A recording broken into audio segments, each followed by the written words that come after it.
आप देख रहे हैं इंडिया टीवी, आपके साथ मैं हूं मीनाक्षी जोशी। सुशांत केस में रिया तक पहुंचने से पहले सीबीआई अपना होमवर्क पूरा कर रही है। मुंबई में सीबीआई इन्वेस्टिगेशन का आज 5वां दिन है। गेस्ट हाउस में सीबीआई आज केस के 4 अहम गवाहों से पूछताछ कर रही है। कुक नीरज से लगातार 5वें दिन सवाल जवाब किया जा रहा है। सुशांत के फ्लैटमेट सिद्धार्थ पिठानी से भी आज सीबीआई पूछताछ कर रही है। सुशांत के सीए संदीप श्रीधर को भी बुलाया गया है पूछताछ के लिए और सुशांत के पूर्व अकाउंटेंट रजत मेवाती भी सीबीआई के गेस्ट हाउस पहुंचे हैं। इन 4 लोगों से जो सुशांत के करीबी हैं उनसे पूछताछ की जा रही है। हमारे साथ संवाददाता दिनेश मौर्य जुड़ गए हैं इस खबर पर। दिनेश, सवाल जवाब का सिलसिला लगातार चल रहा है जब से सीबीआई ने यह मामला हाथ में लिया है। क्या क्या सवाल जवाब हो रहे हैं? देखिए, सीबीआई का सेंटर फोकस पहला ही है कि जो सुशांत सिंह के परिवार का आरोप था कि करीब 15 करोड़ रुपए का गबन हुआ और जिस तरह से मुंबई पुलिस ने जांच की थी या फिर ईडी ने जांच की थी, जो सुशांत के अकाउंट से डायरेक्ट रिया के अकाउंट में ट्रांसफर पैसे होने के कोई सबूत नहीं मिले थे। और ये बात श्रीधर जो है, संदीप श्रीधर, उन्होंने भी 2 बार ईडी को कहा है और मुंबई पुलिस को कहा है। लेकिन क्या इसके अलावा कोई डायरेक्ट कैश लेन देन हुआ था या फिर कोई हवाला ट्रांजैक्शन होता, इस पहलू को जो है सीबीआई जांच कर लेना चाहती है। और यही वजह की जो पूर्व अकाउंटेंट है रजत मेवाती, उनको लगातार तीसरे दिन पूछताछ हो रही। तो साफ है कि जो थ्योरी मुंबई पुलिस की तरफ से दी गई थी कि कोई डायरेक्ट ट्रांसफर का उनके बैंक अकाउंट से दिखाई नहीं दे रहा है ट्रांसफर, उसे और डबल क्रॉस वेरीफाई करना चाहती है सीबीआई। और यही वजह है कि ये जो डीआरडीओ का गेस्ट हाउस है, ये एपिक सेंटर बना हुआ है इस पूरे केस की जांच का। यहीं पर तमाम जो अब तक 4 लोग आए उनसे पूछताछ हो रही। खासतौर पर श्रीधर जो है, उनके मुताबिक वो लगातार कहते आ रहे कि सुशांत जब से उनके क्लाइंट बने हुए हैं, उनके अकाउंट में पैसे तो बहुत, छोटे से सवाल का जवाब दीजिएगा दिनेश मौर्य। ये भी कहा जा रहा था शुरुआत में कि सुशांत की माली हालत पहले से कुछ खराब हो गई थी, ऐसा भी कोई सीबीआई जांच पड़ताल में सामने आया है? देखिए, सीबीआई की जांच में अब तक उनकी आर्थिक हालत खराब हो गई थी, इसको लेकर कोई साफ तस्वीर नहीं है। लेकिन एक चीज आपको बता दूं, सिर्फ 1 साल के रिकॉर्ड पर नहीं बल्कि सीबीआई पिछले 5 साल के रिकॉर्ड जो उनके फाइनेंशियल ट्रांजैक्शन के रिकॉर्ड से उसे चेक करी, कितना उनका बैंक डिपॉजिट था। और क्योंकि एक लेविश जिंदगी वो जीते थे, 4.5 लाख रुपए एक अपने घर का किराया हर महीने देते थे और 2 लाख से ज्यादा पैसे जो है किराया वो अपने फार्म हाउस का देते थे। तो आर्थिक तौर पर जो है वो उनकी हालत कमजोर थी। इस चीज को जो है सीबीआई मानने के लिए तैयार नहीं। और यही वजह, देखिए, मुंबई पुलिस ने भी जो है उनके अकाउंट्स का फॉरेंसिक ऑडिट कराया था, तो वो रिपोर्ट भी जो है वो सीबीआई अपने पास लेकर वो जानना चाहती थी कि पिछले 5 साल में उन्होंने कितने पैसे कमाए। और खास तौर पे जब रिया उनके जिंदगी में आई तब उनके जो आर्थिक स्थितियां हैं वो किस तरह से बदलती चली गई है। जैसे कि हम लगातार कह रहे हैं कि डायरेक्ट ट्रांसफर नहीं है और इसी चीज को लगातार रिया की तरफ से कहा जा रहा है। लेकिन क्या कोई जितने सवाल जवाब होंगे, जितने जवाबों की कड़ियों को जोड़ा जाएगा, स्थिति और स्पष्ट होती जाएगी। दिनेश, आप नजर बनाए रखें। जयप्रकाश भी हमारे साथ जुड़े हुए हैं। जयप्रकाश, 4 लोगों से लगातार पूछताछ हो रही है, लेकिन हर किसी के जहन में सवाल है, रिया का नंबर कब आएगा?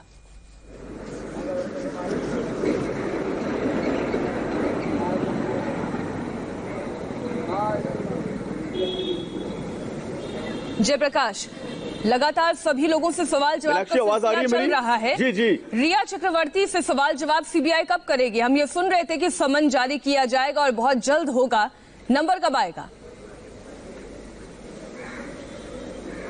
बिल्कुल, देखिए, रिया चक्रवर्ती अब इस पूरे मामले में सबसे अहम कड़ी है। नामजद संदिग्ध आरोपी के तौर पर न सिर्फ सीबीआई ने बल्कि बिहार पुलिस ने भी रिया चक्रवर्ती के खिलाफ जो एफआईआर है वो दर्ज की है और बिहार पुलिस की एफआईआर सीबीआई ने दर्ज की है। तो रिया चक्रवर्ती के पिता जो है इंद्रजीत चक्रवर्ती, उनकी मां शौविक चक्रवर्ती, इसके अलावा जो भाई है शौविक, इसके अलावा जो श्रुति मोदी और सैमुअल मिरिंडा, ये 6 नामजद संदिग्ध आरोपी हैं। तो इनसे जो पूछताछ है रिया चक्रवर्ती से वो सैमुअल मिरिंडा से हो रही है। श्रुति मोदी भी अब जो पूछताछ के दायरे में आ चुकी हैं, सीबीआई ने उनको भी जो है पूछताछ के लिए बुलाया है। इसके बाद जो चक्रवर्ती परिवार के 4 सदस्य हैं उन्हीं से पूछताछ होनी बाकी है। और जो कॉरपोरेटरी एविडेंस हैं, जो गवाहों के बयान हैं, जिन जिन लोकेशन की बात आई है, भले वो वाटरस्टोन रिजॉर्ट हो या फिर वो ईडी के पास जो इंफॉर्मेशन शेयर की है, बयान दिए गए हैं, मनी ट्रेल की जो बात हो या फिर दूसरे जो बैंक अकाउंट जिन जिन बैंकों में थे, भले कोटक महिंद्रा बैंक हो, जाहिर है है रिया चक्रवर्ती और शौविक चक्रवर्ती के साथ मिलकर सुशांत सिंह राजपूत बिजनेस भी चला रहे थे,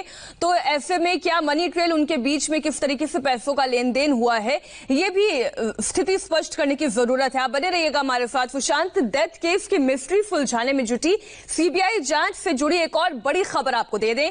सीबीआई सुशांत की साइकोलॉजिकल ऑटोप्सी करा सकती है। सूत्रों के मुताबिक सीबीआई की सीएफएसएल लैब सुशांत की साइकोलॉजिकल ऑटोप्सी करेगी। साइकोलॉजिकल ऑटोप्सी में सीबीआई की फॉरेंसिक टीम सुशांत के दिमाग की स्टडी करेगी।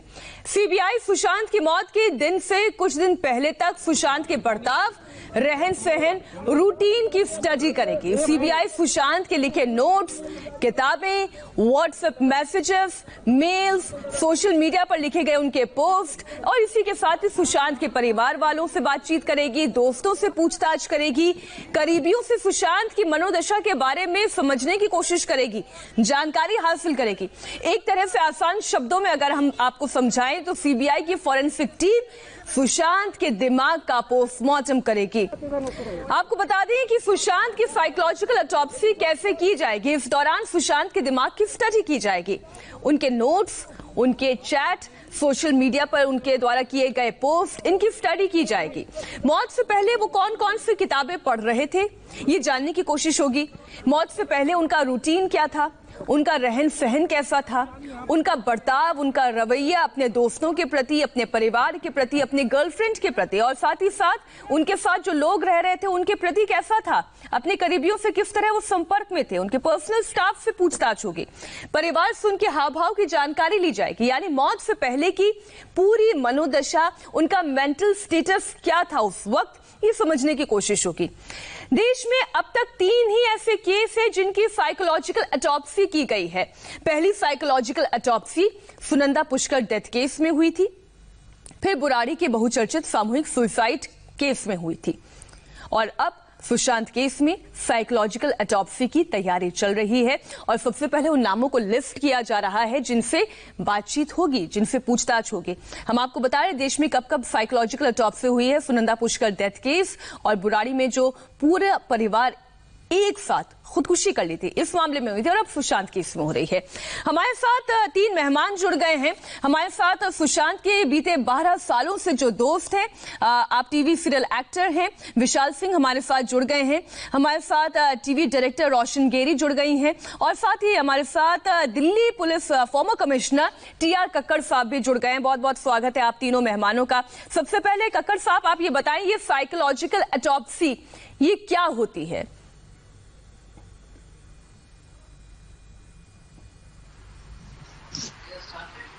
हाँ कक्कड़ जी, आप मुझे सुन पा रहे हैं? हाँ जी, बताइए। ये जो साइकोलॉजिकल ऑटोप्सी की बात कही जा रही है, साइकोलॉजिकल ऑटोप्सी की जरूरत क्यों है और ये किस तरीके से होगी? देखिए, आपने स्वयं बताया कि ये पहले 2 केसेस में हुई है, सुनंदा पुष्कर और बुराड़ी में, जहां 11 के 11 परिवार के लोग चले गए थे। ये इसलिए होती है कि अभी तक जो एविडेंस कलेक्ट हुआ है या वेरियस चैनल्स ने कुछ चीज़ें बताई हैं, उससे ये लगता है कि ये कहने की कोशिश की जा रही है कि क्योंकि उनकी दिमागी हालत ठीक नहीं थी पिछले 2-3 महीने से, इसलिए उन्होंने अपनी आत्महत्या की है। उन्होंने ये लोग कह रहे हैं, जो कि नज़दीकी हैं, जो कि परिवार है, दूसरे लोग हैं। नाउ ये कहना उनके लिए ठीक है, लेकिन क्योंकि अब इन्वेस्टिगेशन होना है और ये पूरी तरह देखना है कि उनकी दिमागी हालत क्या इतनी खराब हो चुकी थी कि उन्हें ये ऐसा स्टेप लेना पड़ा। अगर ये सुसाइड है, मैं ये नहीं कह रहा कि सुसाइड है, तो वो जितने लोगों से मिले होंगे पिछले 2 महीने में, 3 महीने में, वो उनकी दिनचर्या क्या होती थी, वो किस किस को मिलते थे, किस तरह की बातें होती थी, कौन कौन सी कोई ऐसी खास किताब पढ़ रहे थे वो, या वो, तो ये सारी चीजें जो है एक मनोवैज्ञानिक को साथ लगाकर उनको एक नट्ठी करना पड़ेगा और उससे पता लगेगा कि हाँ, एक अंदाजा लगाने की मैं आपसे ये समझना चाह रही थी कि इससे क्या केवल एक अंदाजा लगता है या इस जांच के बाद जो भी नतीजा सामने आता है उसके बाद क्या ये गारंटी से कहा जा सकता है, जो भी नतीजा आता है फिर चाहे ये कहा जाए कि उनकी मानसिक मनोदशा बेहतर थी या खराब थी या बहुत खराब थी, जो भी नतीजा आता है क्या उसकी गारंटी दी जा सकती है? इतनी सारी चीजें और इन्वेस्टिगेट हो रही हैं, ये एक और कड़ी होगी कि हाँ, कोई कहता है नहीं साहब वो तो बिल्कुल सही थे, देयर इज नो रीजन उनको कुछ कर, तो वो एक अलग बात है। वो कहीं नहीं उनकी मानसिक स्थिति कुछ ऐसी थी, तो ये अब इन्वेस्टिगेटर को अपने दिमाग में ये रखना पड़ेगा, ये डिसाइड करने के लिए एक छोटी, मतलब कोई इतनी बड़ी चीज नहीं है, ये है एक चीज है कि क्या व्यक्ति ऐसा कर सकता है, लेकिन ये एक जैसे बाकी इन्वेस्टिगेशन हो रहा है वैसे ये भी एक और सुराग है, दैट्स ऑल। एक छोटी सी लाइन में जवाब दीजिएगा सर, क्या ये किस नतीजे तक पहुंचने की गारंटी हो सकता है? देखिए, नतीजे अपने आप में ये कोई नतीजा नहीं होगा, इसमें जो भी पता लगता है उनको बाकी जो परिस्थितियां हैं, बाकी जो एविडेंसेस कलेक्ट हुए हैं उनके साथ जोड़कर कुछ अंदाजा लगाया जा सकता है। पॉसिबिलिटी, ठीक है, पॉसिबिलिटी तलाशने की एक और कोशिश है सीबीआई की। और रोशन गेरी, आपने सुशांत सिंह राजपूत को तब देखा था जब वो करियर की शुरुआत कर रहे थे, और आज आप ये खबर देख रही हैं, जितना विश्लेषण हो रहा है आप वो देख रही हैं। आप ये बताइएगा जरा कि सुशांत सिंह राजपूत जब अपने करियर की शुरुआत कर रहे थे, कितने स्ट्रॉन्ग हेडेड आदमी थे वो? बहुत स्ट्रॉन्ग हेडेड थे, बहुत स्ट्रॉन्ग हेडेड और बहुत जिंदगी से भरे हुए। मतलब उस इंसान को बस काम करना था, जिंदगी में इतना पैशन था कि जब उसका ऑडिशन हो गया उसके बाद में वो लिटरली मेरे हस्बैंड के आगे पीछे मंडरा रहे थे कि ये रोल उन्हें मिल जाए किसी तरह से। और जब काम शुरू भी हुआ, उसका पहला सीन जो शूट हुआ था हेलीपैड पे, इतने रिस्की सिचुएशन में शूट हुआ था जहां पे कई बार आर्टिस्ट हार्नेस भी रिक्वेस्ट करते, पर वो ऐसा कुछ नहीं था। उसने कहा सर जो करना है कर लेते, चलो फाड़ देते सीन। और इतने बिंदास उसने शूट किया था, इतना दलेर लड़का इस तरह का ऐसी हरकत कर ही नहीं सकता है। और उसके बाद भी उस शूटिंग के उस शो में, स्पेशली किस देश के शो में, उसे बहुत प्रॉब्लम्स हुई। उसके सीन्स, कई बार उसके को एक्टर ने उसके सीन्स, उसके डायलॉग्स उसे हटा दिए, वो खुद डायलॉग्स बोल लिया करता था, उसका जो को एक्टर था, जो हीरो था। और उसके बाद में इवन लिटरली उसे बिठा के रख देता था, कहता था पहले मेरे सीन्स होंगे उसके बाद उसके होंगे। इसके बावजूद वो डिस्टर्ब नहीं हुआ, इसके बावजूद वो ऐसा नहीं था कि वो टूट पड़ा या वो कुछ परेशान हो गया या वो सेट पे चिल्लाता था, गुस्सा करता था कि ऐसे क्यों हो रहा है मेरे साथ, इस तरह की हरकत क्यों की जा रही है मेरे साथ। ऐसा कभी नहीं किया उसने।